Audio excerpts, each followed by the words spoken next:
Bilal diletakkan di atas bara api yang sangat panas dan disuruh untuk meninggalkan ajaran agama yang dianutnya, yaitu agama Islam. Assalamualaikum warahmatullahi wabarakatuh. Hai kawan-kawan sekalian, apa kabar kalian semua? Semoga tetap dalam keadaan baik ya.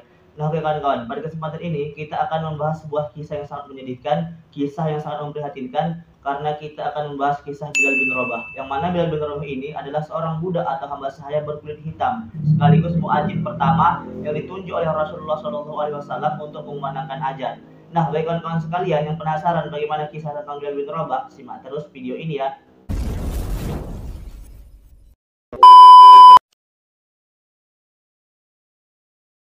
Nah, oke kawan-kawan, Bilal bin Rabah adalah seorang budak atau hamba sahaya berkulit hitam. Ayahnya bernama Rabah, sementara ibunya bernama Hamamah, berasal dari Habasyah atau Ethiopia. Yang mana ibunya ini juga merupakan seorang budak berkulit hitam. Makanya dia dijuluki Ibnu Sauda, artinya anak laki-laki yang lahir dari perempuan yang berkulit hitam. Bilal lahir 34 tahun sebelum peristiwa hijrah di sebuah tempat bernama Asara. Ketika Bilal masih dalam kandungan, dia telah menyandang status sebagai budak atau hamba. Makanya ketika dia besar, dia menjadi budak dari keluarga Abdiddar sebelum kematian ayahnya. Maka jelang kematian ayahnya, dia diwasiatkan menjadi budak dari Umayyah bin Khalaf selaku pemuka Quraisy ketika itu di kota Mekah, kawan-kawan. Dan ketika Bilal bin Rabah ini bersama Umayyah bin Khalaf, dia pernah mendengarkan percakapan Umayyah dan kawan-kawannya seperti Abu Jahal. Mereka mengutarakan ujaran kebencian kepada Muhammad, perkataan buruk tentang Muhammad. Namun di sisi lain, dia juga mendengar bahwasanya mereka pernah berkata bahwasanya Muhammad ini bersikap baik, jujur, amanah, serta memiliki sifat yang sangat mulia. Makanya Bilal menangkap percakapan mereka tentang kebaikan-kebaikan Muhammad. Maka disitulah Bilal terpaut hatinya tentang Muhammad, tentang Rasulullah SAW. Dan alasan Umayyah bin Khalaf dan kawan-kawan yang membenci Muhammad, ternyata mereka masih berpegang teguh kepada ajaran agama nenek moyang mereka, kawan-kawan. Namun di satu sisi mereka juga merasa takdir tidak adil. Kenapa? Karena Nabi terakhir lahir dari golongan Bani Hashim, tidak dari golongan mereka. Makanya mereka membenci Muhammad. Nah, ketika suatu hari Bilal menemukan hidayah dalam jiwanya, hatinya tergerak untuk menemui Muhammad. Akhirnya dia pun menemui Nabi Muhammad SAW. Ketika dia menemui Nabi Muhammad, dia pun menyatakan keislamannya di depan Nabi Muhammad SAW dan dia pun masuk Islam. Ketika itu umur Bilal adalah 30 tahun. Tak berselang lama, Islamnya Bilal tersebar luas di kota Mekah dan sampailah kepada Umayyah bin Khalaf dan dia pun mengetahui bahwasannya Bilal telah masuk Islam. Akhirnya dia marah besar. Umayyah bin Khalaf adalah seorang pemuka Quraisy, sangat benci dengan ajaran Muhammad. Tetapi budaknya sendiri, Bilal, telah jadi pengikut Muhammad. Maka itu menjadi aib yang bisa menurunkan harga diri Umayyah bin Khalaf di kalangan kaum Quraisy ketika itu, kawan-kawan. Maka mendengar hal itu, Umayyah bin Khalaf berkata, meskipun begitu tidak masalah, karena matahari yang terbit hari ini tidak akan tenggelam bersama tenggelamnya Islam dari budak yang durhaka ini. Maksudnya Bilal.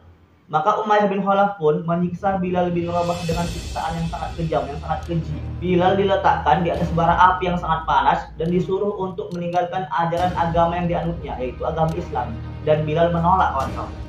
Sampai-sampai suku Quraisy pernah melemparkan Bilal ke padang pasir yang sangat panas. Apabila seseorang melemparkan daging ke padang pasir tersebut, daging tersebut bisa matang atau masak. Begitulah sakit dan panasnya padang pasir itu. Akhirnya Bilal dilemparkan ke padang pasir yang sangat panas itu tadi, kawan-kawan. Namun tak cukup di situ, mereka telah menyiapkan batu yang sangat besar yang telah dipanaskan dan diletakkan di atas dada Bilal bin Rabah itu, kawan-kawan. Saking panasnya terkelupas kulit-kulit Bilal bin Rabah. Begitulah perjuangan Bilal bin Rabah untuk menahankan imannya.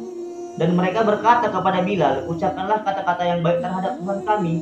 Bilal tidak mau, kawan-kawan, dan berkata, Ahad, Ahad, Ahad. Artinya Allah yang Maha Esa, Allah yang Maha Esa. Maka mendengar hal itu, mereka memaki Bilal dan berkata, sebutlah nama Latta dan Uzza. Latta dan Uzza ini adalah nama-nama berhala mereka, kawan-kawan. Ada berhala Latta, ada berhala Uzza, begitulah istilahnya, kawan-kawan.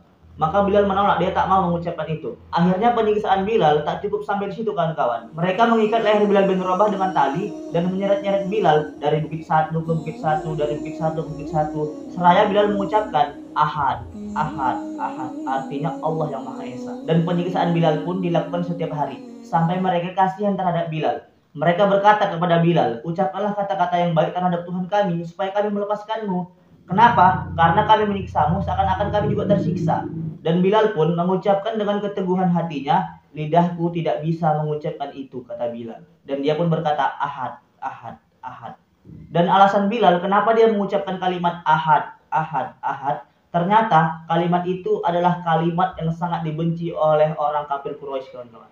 Dan pernah suatu ketika mereka menyiksa Bilal bin Rabah, berjumpa dengan Abu Bakar As-Siddiq. Abu Bakar menembus Bilal bin Rabah kepada Umayyah bin Khalaf, kawan-kawan, dengan harga 9 uqiyah emas. Dan akhirnya dibayarlah oleh Abu Bakar As-Siddiq kepada Umayyah bin Khalaf.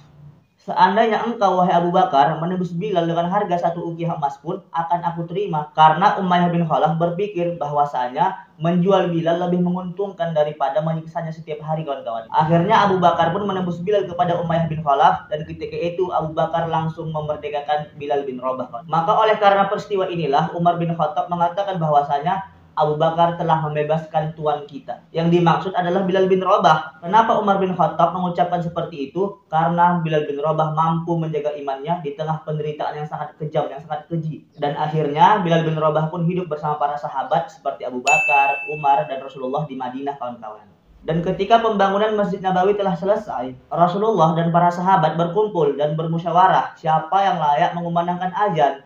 Dan ternyata terpilihlah Bilal bin Rabah, kawan-kawan. Karena Bilal bin Rabah memiliki suara yang sangat merdu dan lantang, kawan-kawan. Kenapa? Karena para sahabat pernah mendengar Bilal bin Rabah bersyair tentang kampung halamannya di waktu malam. Dan disitulah para sahabat mengetahui bahwasanya Bilal bin Rabah memiliki suara yang sangat bagus. Akhirnya Bilal pun terpilih menjadi muadzin pertama. Namun singkat cerita, ketika Rasulullah SAW telah wafat, Bilal pun meninggalkan kota Madinah, dia pun pindah ke Syam, kawan-kawan. Kenapa? Karena hatinya tak sanggup menahan rindu kepada Rasulullah SAW ketika dia mengumandangkan azan. Namun rindunya kepada Rasulullah tak pernah surut. Akhirnya dia bermimpi kepada Rasulullah, "Wahai Bilal, sampai kapan engkau tidak mengunjungiku?" Akhirnya ketika dia mendapati mimpi itu, dia pun bergegas dari Syam menuju Madinah, kawan-kawan, dan menziarahi makam Rasulullah SAW. Dan disitulah cucu Rasulullah SAW, Hasan dan Husain, menyuruh Bilal untuk mengumandangkan azan, kawan-kawan. Akhirnya dia pun mengumandangkan azan dengan hati yang sangat sedih. Dan ketika Bilal mengumandangkan azan sampai pada lafaz asyhadu anna Muhammadar Rasulullah, Bilal menangis, kawan-kawan, menetes air dari matanya, merasa sedih yang bersangatan tentang Rasulullah SAW.